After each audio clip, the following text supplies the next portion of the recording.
It's not recorded well. It sounds kind of terrible. And the music is kind of nonsense. That's my favorite record.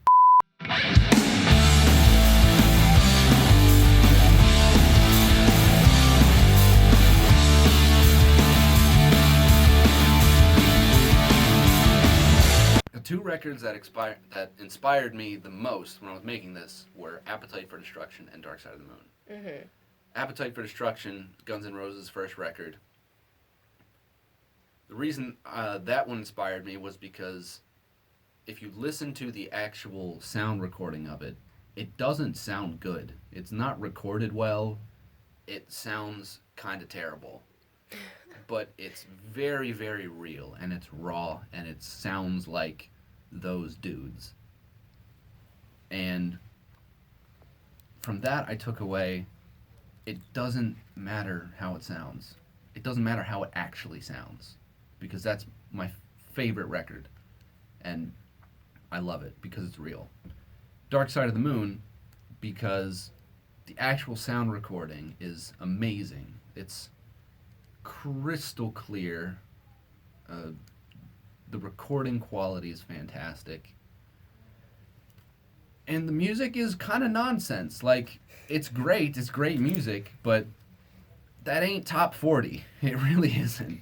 You've got some hits on there. You've got Money is on there, which ended up being a hit. Mm-hmm. But even that's a weird song to be a hit. Mm-hmm. So from that, I took away, like, it doesn't matter what you actually make, like what you write, as long as you believe in it and you love it. And when you combine the two, it doesn't matter how it actually sounds, and it doesn't matter what you make. The common denominator between them is it's real, and it's real to the person or people that made it. And this is real to me. That's why I love it, because does it sound the greatest? No. Is it the most, like, hit-friendly music? Is it gonna be on the Billboard charts? I don't know, probably not. But I love it, and that's all I need, because it's real to me. We've talked about the social media issue, which is obviously a very pressing matter. I bring it up because I think it does have a lot to do with the production of your album in specific, because it was produced during and it came out of a rough period of time for creative projects, particularly music. Pandemic era music really saw a rise in the bedroom floor artist, which I guess you could classify yourself as, because these songs were written and recorded in your bedroom. Yeah. How do you process the more egalitarian nature of making records now? Because anyone who just has Logic or GarageBand and a guitar or something laying around can make an album and throw it on Spotify. Anyone can make an album and put it on Spotify. Not only can anyone make an album and put it on Spotify, but you're just using the same shit that everybody who's paying hundreds of millions of dollars is using. They're all using Logic. Some of them use Pro Tools. You don't need Pro Tools. Pro Tools actually kind of sucks if you've ever used Pro Tools. I've used Pro Tools and it kind of sucks. Absolutely dunking on Pro Tools. You heard it here first. But if you, like, I made this on GarageBand. You don't even need Logic. GarageBand's a free software. There's really... Sounds pretty damn good to me. There's really no reason other than, like I said, the standards and the discipline to meet your standards to make a record and put it out. Like, even if it's just taking that first step of making something that sounds terrible and putting it out, use a different name, use a different artist name, put it out, and there you go. You've done it. Mm. Now that you've actually done it once, now it's time to make the real thing that you put out under the name you want and the branding you want and all that. Mm. But you can just do that. You can just make a record and put it out. For better or for worse? So that's an interesting perspective, for better or for worse. Well, it's a double-edged sword because unlike the days of yore where you would have record label executives and you really needed some kind of financial front to even make a record because of the actual cost of the technology, there was there were more filters to get through, so that by the time you were actually financed and making a record, had a record deal, and putting it on shelves, uh, enough people at least said this is good enough for us to invest in. Which now there's nobody saying this is good enough for us to invest in, which means anybody can do it. The problem is that anybody can do it.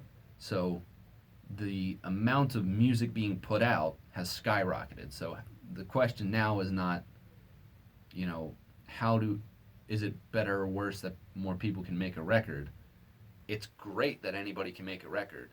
The problem is, from a business end, now it's harder to break through the noise and get your music heard in front It's of people. an oversaturated market. Yeah, it's just everybody's got a record, everybody's got music out, which I personally love. I wish that more people would get caught up to the business end of things so that more people could work together on things, at least from the business side of things, so that because you don't need a record label if you've got 10 friends who are all musicians and are all business savvy enough to just do this thing.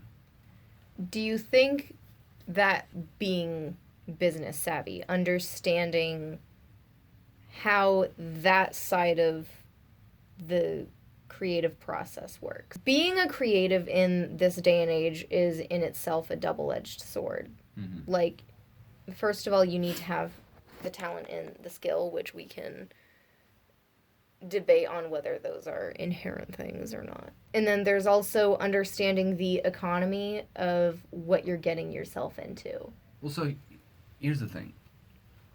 You don't need to know about the business. You don't need to know about the business. Why not? Because to put a record out, you don't need to know about the business. If you want to know how to put a record out, you record it, you bounce it as a WAV file, MP3, whatever, maybe pay a guy to master it, and then you go to some free third-party uploader like CD Baby, United Masters. I use United Masters, DistroKid. You just submit the music and it uploads to Spotify, Apple Music, Amazon Music, SoundCloud, everywhere. You don't need to know the business. If you want to make money with that music, you need to know the business. So just quote unquote being a musician, you don't need to know the business. Being able to be only a musician, you need to know the business. Being able to make a living off of music, you need to know the business. Being able to get more people to hear your music, you need to know the business. But if you're a kid in your bedroom who's just, you know what, I want to put this out just so it exists on the internet for all eternity, you don't need to know the business. If you're like me and you want everyone in the world to know and love your music, you kind of need to know the business. Because then the question is, you know, how much time do you devote to the music? How much time do you devote to the business?